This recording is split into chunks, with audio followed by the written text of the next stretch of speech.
Greetings, I'm Eric Backer, naturopath from New Zealand. Thanks for tuning in. I'm the author of the book Candida Crusher and also the formulator of the Candida range of dietary supplements. In this video, I'm going to share with you what I consider to be the most effective way to do a Candida cleanse. Very effective. In fact, this cleanse will also work for people with SIBO and a multitude of other conditions. I've developed this protocol over 30 years working with many thousands of patients. I'm going over my 3-phase Candida diet. I'm also going to go over the supplements, why you only need 2 or 3 supplements to really nail Candida, the 6 criteria to look for when selecting an antifungal, which natural herbs work the best to cleanse Candida, and lots of tips and tricks and hints I've discovered in my 3+ decades of working with Candida patients right here in my clinic in New Zealand. This will be a video you'll want to take notes on and maybe watch twice or maybe 3 times, because there'll be quite a lot of information here I'm going to share with you, and a lot of this information you've likely never heard before. Excuse me. So there are 3 main elements to a Candida cleanse. 3 main elements. If you do these three things right, your yeast, the beast I call yeast, will likely be gone. It doesn't matter if you've been suffering for Candida for 2 months or 2 years or even 20 years. I don't really care. Yeast doesn't stand much of a chance when you hit it. And with the method I'm about to teach you, you'll certainly hit it all right. So let's start with the first one, and that's the proper diet. What should you be eating?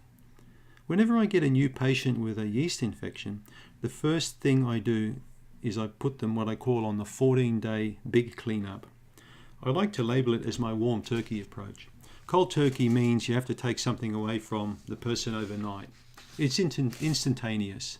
Warm turkey means you make things more gradual and slowly over a period of time, which reduces the risk of aggravations.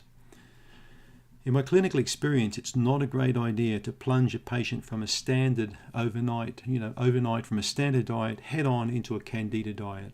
It usually fails. So over this 14-day big cleanup period, I really want you to pay attention to everything you're eating and drinking. I want you to stop all alcohol. Cutting out alcohol is critical if you really want to get rid of a yeast infection. But not only Candida, we're talking SIBO as well. We're talking irritable bowel syndrome. We're talking many gut conditions. If you continue to drink, it's not going to work.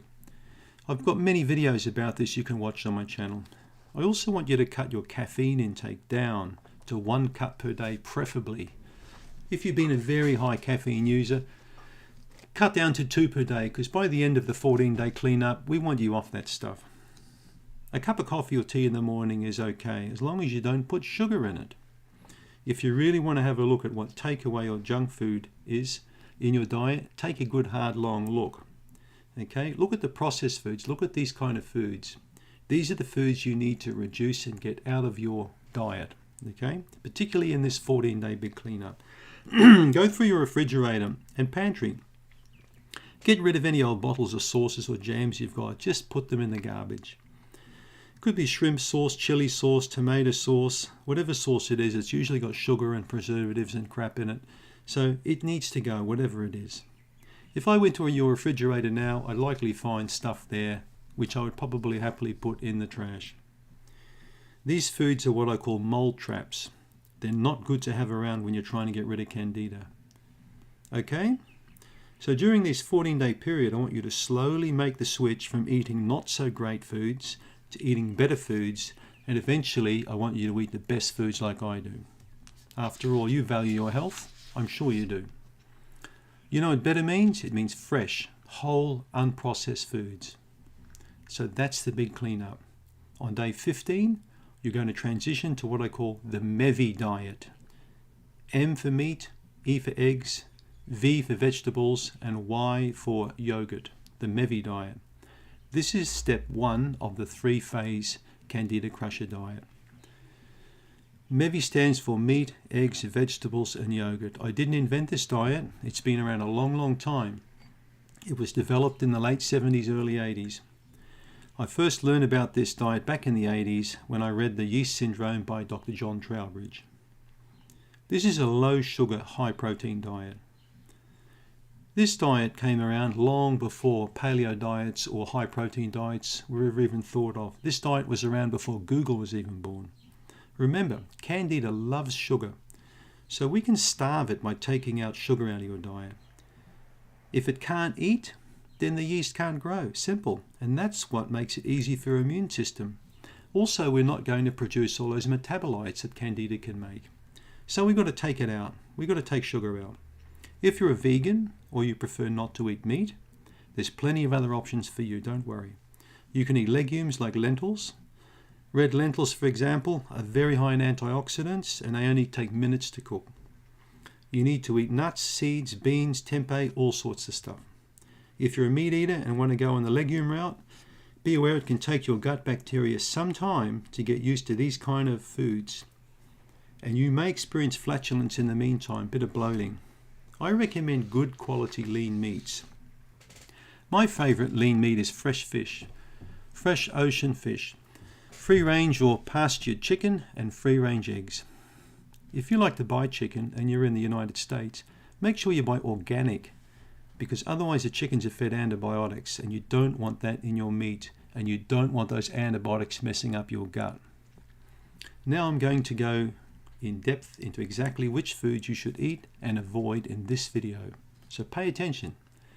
In a separate video, all about which you can watch by clicking in the description, okay? So click on the link if you want to watch that. Now, patients often ask me, how long do I need to stay on this Mevy diet for? Is it a month? Is it 6 months? There's no fixed timeline. Usually I like to keep patients on the Mevy diet between 1 to 3 months. Sometimes 4 months. It depends on how you feel as you go through the cleanse and how your symptoms improve. Once you're done with the Mevy diet, it's time to move to phase 2, the low allergy diet, or I call the hypoallergenic diet. The purpose of the low allergy diet is to reduce the inflammation and heal the gut wall. The way we do this is we take out all the foods that can potentially trigger allergic reactions in your gut. This is a very smart move because it lets your immune system back off. It doesn't have to shadow box the antibodies anymore. So it backs off from the potential allergens in your eating. And if you really want to nail this yeast infection, you've got to make it easy for the immune system to function. Now you want to take these foods out of your diet even if you don't think you have an allergy to them, because chances are they're causing an inflammatory response somewhere else. We want to turn that knob down to 0 as we work getting your bowel in tip-top shape. You take out the dairy products, in particular cow's milk. Research I did with a doctor a long time ago indicated that the top allergenic food is cow's milk. You also take out citrus, especially oranges, pineapples, bananas, shellfish, peanuts and peanut butter, anything with wheat and gluten in it, and chocolate as well. I've done a tremendous amount of allergy work over the years, testing over 350 young children in a particular trial I did with a doctor, and I found nearly 70% had a problem with cow's milk. Bananas came back around 14% potential for allergies, and shellfish came back also with a high potential, almost 20%. Remember, this is only a temporary measure. I'm not saying you can never eat oranges or chocolate or wheat ever again, but you do need to take them out for at least 3 to 4 weeks minimum, particularly chocolate. I don't care if it's dark chocolate or raw cacao, couldn't care less. It's got to go. Don't argue with me, please. I've been doing this for over 30 years, and I can tell you right now, chocolate aggravates Candida. Once you go through this phase, the low allergy phase, you're going to notice there are a lot of the foods that you thought you couldn't eat don't trigger an immune response anymore. This is because we're strengthening the small intestine wall. We're shutting the door to leaky gut. We got rid of any leaky gut you might have. That's why this is a crucial step, a step that many practitioners forego.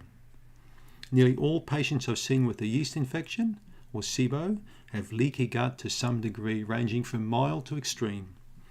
Once you've been on this low allergy diet for at least 4 to 6 weeks, we start with the third phase, the food reintroduction phase. Many practitioners skip this intermediate phase and go straight from a diet to the food reintroduction, which in my opinion is a mistake. So let's talk now about the food reintroduction phase. I've got several videos on my YouTube channel on how to reintroduce foods back into your diet. What you basically want to do is get a piece of paper and write down all the foods you really love but can't eat because of Candida. This could be wine, it could be rice, it could be potatoes, it could also be bread products, foods that contain gluten, cheeses, grains, pizzas, whatever you like, just write it down. Start with these kind of foods first. Don't jump straight to the cookies and ice cream and pastries. You want to experiment with those kind of foods last. The foods you love the most are the foods you need to introduce the last. We want you to slowly reintroduce these foods back into your diet to see how they react. And what you're going to notice is that you can now tolerate a lot of the foods that likely you could not tolerate previously. All right? So that's the diet portion of the Candida cleanse. The next portion I'd like to discuss is lifestyle. This is the hardest part of the Candida cleanse by far. It's the part that nearly all people ignore. It's the part that most practitioners entirely forego. Most practitioners will talk about foods and supplements and pay lip service to the diet. I call it the missing link, because most all Candida websites don't mention lifestyle at all. Until my book came along, every website I saw would not even talk about lifestyle when it came to yeast infection. Lifestyle accounts for almost half of your recovery, if not more, from Candida. In fact, with some patients, it accounts for 75% or more. So lifestyle affects your immune system profoundly. It affects your endocrine or your hormone system. It also affects your nervous system. And this is something you don't want to hear. I'm sorry, but it's really important. It's got to come from me. It's important information for you to hear, because you're going to have a very hard time beating Candida if you regularly go out drinking and partying with your friends. If you go to bed at 3 a.m., spending an hour looking at your iPhone, it's not going to work. You're going to have a very hard time beating a yeast infection if you're living in a situation with bad relationships, or you have a lot of stress hanging over your head. Maybe you have a stressful job. You've got a terrible boss. Maybe you work crazy hours.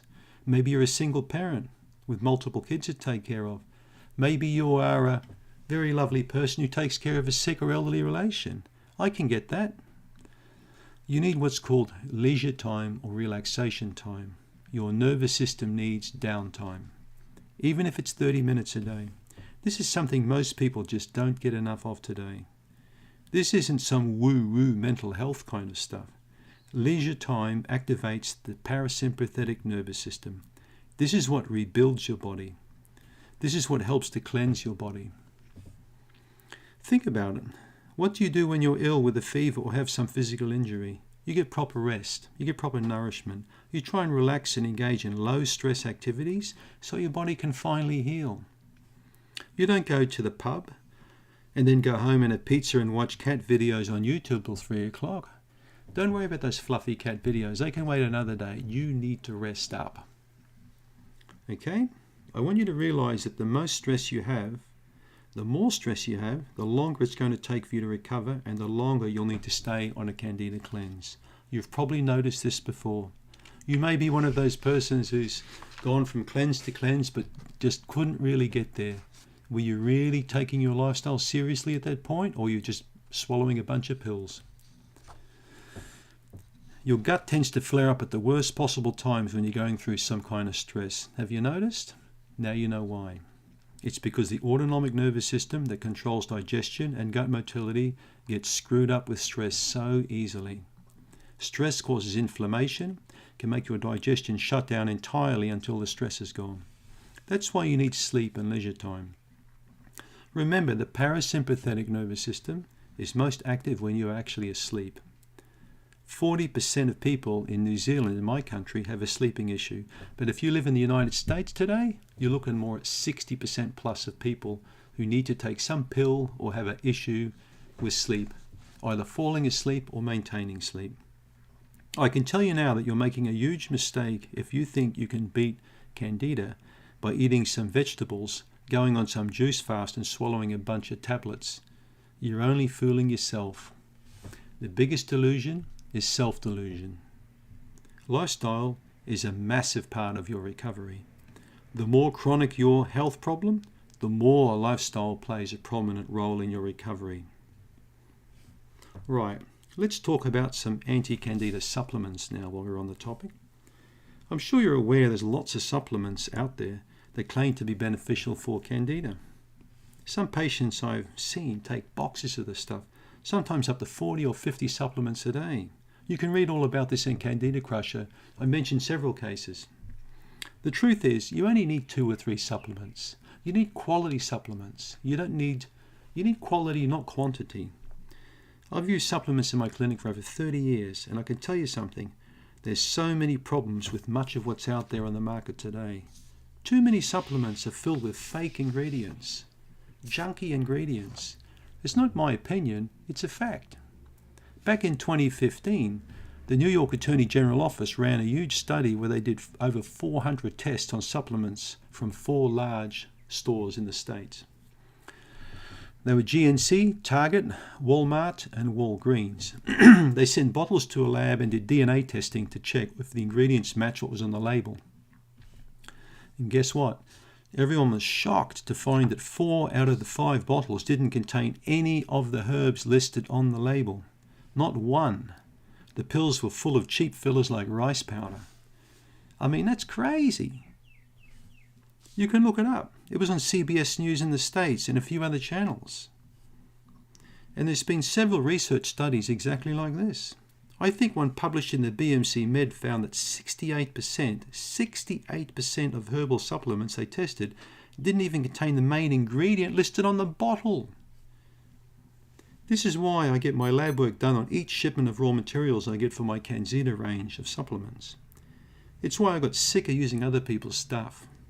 Too many patients kept getting aggravations like spaciness, brain fog, bloating, gas, all the symptoms in fact I was trying to eliminate. That's why in 2013 I started making my own Candida formulations to my exacting standards. This isn't a sales pitch, and you don't have to buy my supplements if you don't want to. I'm perfectly fine with that. I'm just here to teach you what to look for so you don't fall into these traps and get scammed by people who are just after profits and not good patient outcomes. Okay? So the supplements that will most benefit you if you've got Candida are, number 1, a broad spectrum, natural antifungal, antibacterial, antiparasitic, and I'll explain in a minute what all this jargon means. Number 2, a high quality probiotic formula that actually contains enzymes in it as well, saves you buying 2 products. And number 3, which is optional, but I really think it's a very important product. It's a great multivitamin, one with an antimicrobial back end to prevent years and years of build-up again slowly of these yeasts and bacteria. So having nutrients in a multi is essential, but I've not seen multivitamins that actually have a herbal base that inhibit microbes from, again, gaining foothold. So in this video, I'm only here to teach you how to pick out the antifungal portion, because otherwise this video will be hours long. I've got several in-depth videos on my YouTube channel on how to pick the best probiotic for Candida, which you can do a search on after watching this particular video. Same goes for how to pick a multivitamin.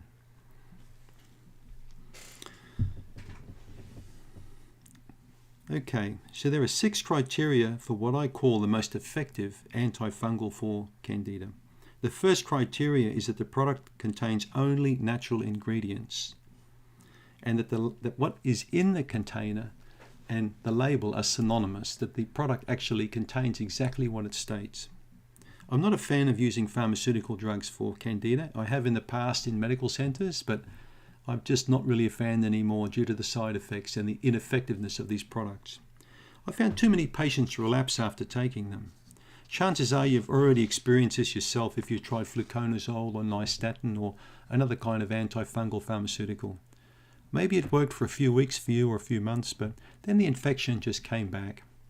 And that's because Candida is very adaptive. Maybe you've heard of something called antibiotic-resistant bacteria, which are a huge problem in hospitals right now. Candida does the same thing. If you keep hitting it with one drug, it will eventually develop a resistance to that pharmaceutical. And then you're back to the doctor who puts you on another drug and another drug and another drug, and so the cycle continues on. Natural antifungals are different. yeast does not become resistant to them like pharmaceuticals. This has been confirmed many times with studies completed on things like grapefruit seed extract, caprylic acid, underselenic acid, clove, and many other natural ingredients. It just doesn't happen. It happens with pharmaceutical drugs because they're synthetic. They're only made up of one ingredient to target one symptom. They've got one ultra-refined chemical compound with a very narrow specific band of action. Once Candida develops resistance to this specific action, the drug's done. Natural antifungals don't work that way. They don't just contain one thing. They've got many, many different natural chemical compounds in their makeup. They have what I call a shotgun effect. They hit Candida with a broad range of different actions so the yeast gets obliterated. It becomes overwhelmed, gets taken down. This means once you've got a natural product that works, you can keep taking that product long term and not have to worry about rotating different formulations around to avoid resistance. Many Candida websites talk about, in inverted commas, rotating the antifungals. This is actually false information. You don't need to do that. You just need to use the right formulation, okay? So let's move to the second criteria. Make sure your product has Gmp Certification Label on it. It means good manufacturing practice. This is how you avoid products with fake ingredients, like the ones I mentioned before at those 4 big shops. The third criteria is look for a sustained release antifungal.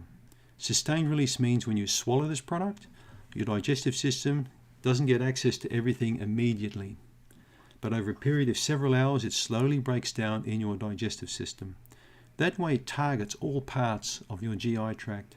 It cleanses all the yeast and bad bacteria right from your mouth through and keeps working all the way through to the colon and back passage. This is how you can have a product with an extremely high concentration of antifungals like Candida Remove formula, and it will not cause a die-off reactions or aggravations. I verified this with 1,000+ cases. Most antifungals release all their contents or payload like that, all at once in your stomach.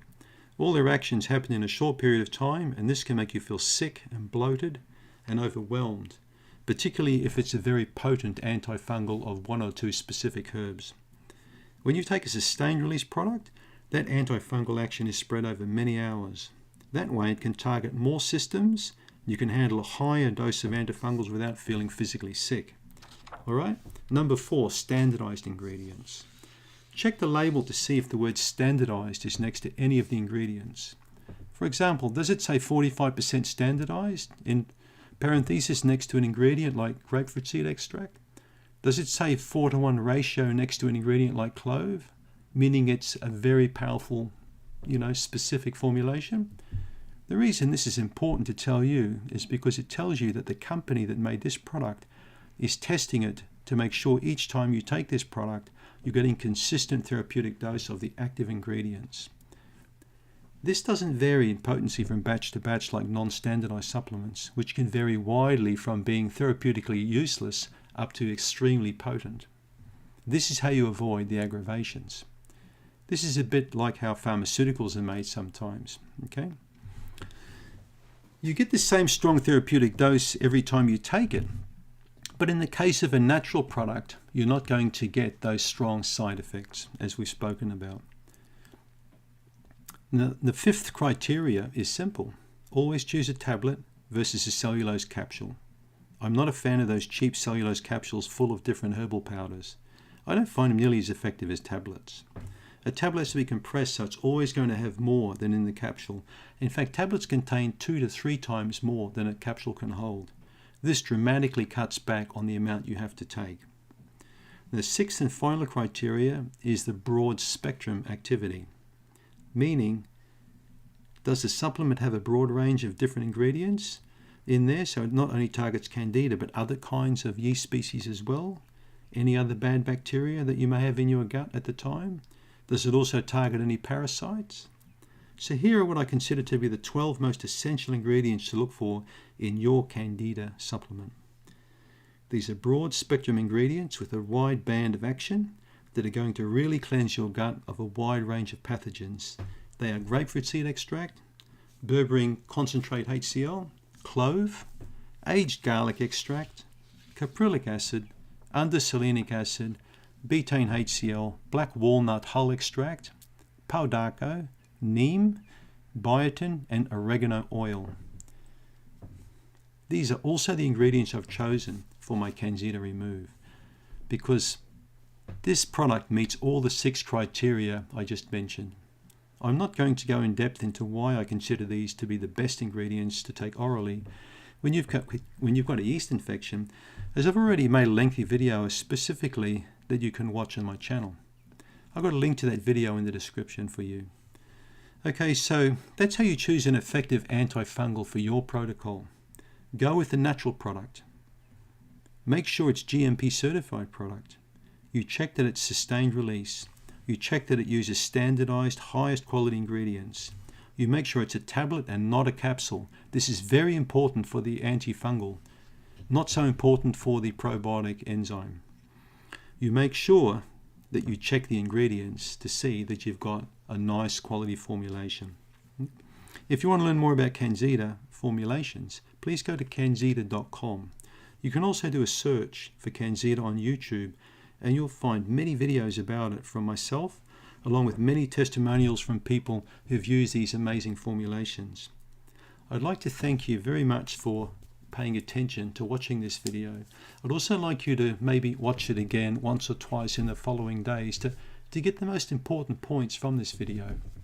Please subscribe to my YouTube channel, and I look forward to keeping in touch with you.